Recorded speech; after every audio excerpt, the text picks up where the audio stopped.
Welcome to the Theatre of Dreams. There is one question currently haunting the entire Manchester United fan base. When will Ruben Amorim finally switch to a back four? After the chaotic 4-4 draw with Bournemouth, for the first time since arriving at Old Trafford, Amorim stopped hiding.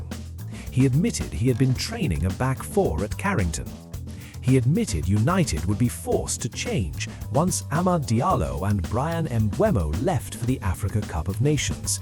And most importantly, what we saw against Bournemouth was no longer the rigid 3-4-2-1. The big question now is this: could Aston Villa be the first match to mark a true 4-3-3 under Ruben Amorim? In this video, we will analyze why Amorim is now forced to change his system, what Manchester United's 4-3-3 could actually look like, who benefits and who is put at risk, and whether this could be the tactical turning point of the season. Let's begin. Context: why Amorim has no way back. Ruben Amorim once said quite bluntly, "If Manchester United want to play a different way, they should sack me." But football does not run on philosophy alone, it runs on people. And right now, United are losing Amad Diallo, Brian Mbeumo, Noussair Mazraoui, Casemiro suspended. Which means their best right wing-back is gone, their most dangerous wide outlet is gone, their defensive midfield anchor is unavailable. The 3-4-2-1 no longer has the personnel to function properly. So at this point, change is no longer a choice, it is a necessity. The Bournemouth game, signs Amorim bent the system. Against Bournemouth, Amorim did not completely abandon the 3-4-2-1, but he bent it to the point where it was barely recognizable. Some very un-Amorim details stood out. Amad played higher than Diogo Dalot. Dalot occasionally operated as a left back. Lenny Yoro drifted wide like a right back. Amad alternated between winger and inside forward.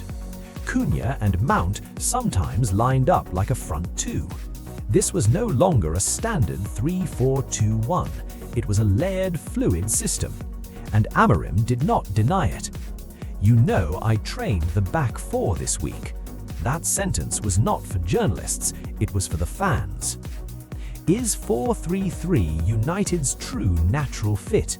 Defense, back to natural roles. In a 4-3-3, United's defenders can return to their natural positions. RB, Diogo Dalot, his most comfortable role. LB, Luke Shaw, free to push forward. Centre-backs, Lisandro Martinez, left-sided. Matthijs de Ligt, if fit, and alternatives, Yoro, Heaven, or Maguire. This reduces positional overload, one of the main reasons United's defense has looked chaotic in recent weeks. Midfield, the key to everything. Without Casemiro, Amorim is forced to give Manuel Ugarte his chance, potentially reopen the door for Kobbie Mainoo. In a 4-3-3, Ugarte plays as the holding midfielder. Mainoo and Bruno Fernandes operate as the two number 8s.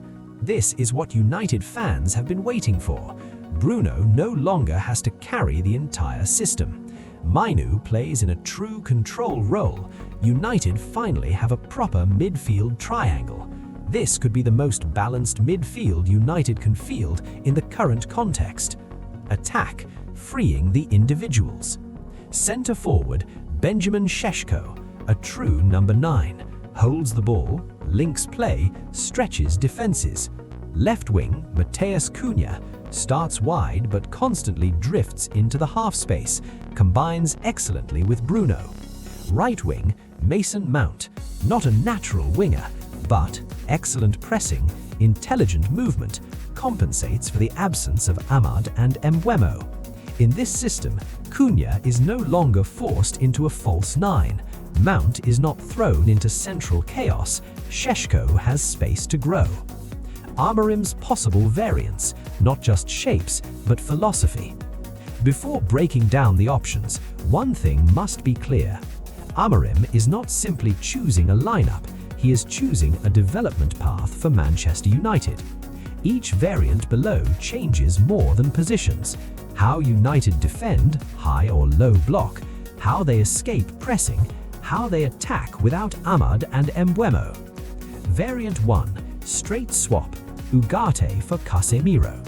Safe, low risk, survival first. Structure, formation, Amorim's base 3-4-2-1.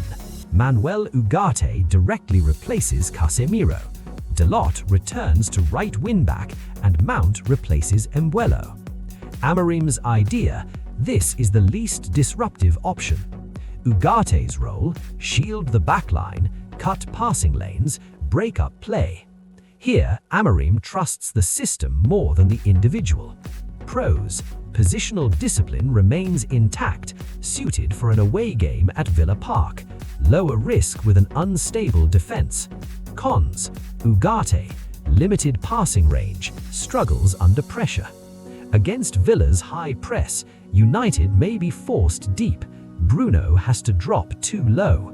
This is a don't lose option rather than a go and win one. Variant 2, narrow 4-3-3, Mainu back at the core. Control, long-term development, fan favorite. Structure, formation, narrow 4-3-3, central axis, Ugarte as the anchor, Mainu and Bruno as number 8s. Wide roles, Cunha drifting inside, Mount operating in the right half space. Amorim's idea: this option maximizes midfield technique, reduces reliance on wide players, uses the midfield triangle to escape pressing, control tempo. Mainu is the key: ball retention, press-resistant turns, linking defense to attack. Amorim solves two problems at once: Casemiro's absence and growing frustration over Mainu's minutes. Pros: United keep the ball better, lose possession in safer areas, Bruno plays higher, no longer firefighting, fits a philosophy of control, domination, long-term growth. Cons: lack of natural width, fullbacks must push high constantly. If possession is lost, the flanks are exposed. This is a bold, control-oriented approach that demands extreme discipline. Variant 3, wildcard, Martinez as the pivot. Situational, radical, unlikely. Structure, formation, 4-3-3, 4-1-4-1. Defensive midfielder, Lisandro Martinez, 2 number 8s, Mainu, Bruno. Centre-backs behind, De Ligt, Euro, Heaven. Amorim's idea: this only appears if Amorim doesn't trust Ugarte or United need elite press resistance, central build-up. Martinez offers strong passing, excellent reading of the game, courage on the ball. But Amorim has publicly stated Martinez does not currently have the workload to play in midfield. That almost closes the door on this option. Pros: smooth build-up, strong ball retention, frees Bruno and Mainu. Cons: major, Martinez lacks recovery pace. If possession is lost, the midfield is almost empty, extremely dangerous against a fast counter-attacking side like Villa. This is an emergency option, not Plan A. Aston Villa, a brutal test. Villa Park means intense pressure, aggressive pressing, a highly mobile midfield. If the 4-3-3 works here, Amorim has reason to persist. If it fails, he may revert to 3-4-2-1 immediately. Conclusion: Amorim at a crossroads.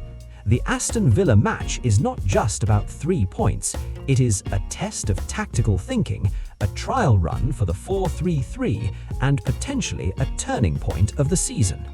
Amorim is no longer rigid, but is still searching for balance. The question is, does he dare to keep going down this road? What do you think? Should United fully commit to the 4-3-3 or return to the safety of the 3-4-2-1? Who deserves to start at Villa Park? Leave your thoughts in the comments below. Like, subscribe, turn on notifications to never miss deep dive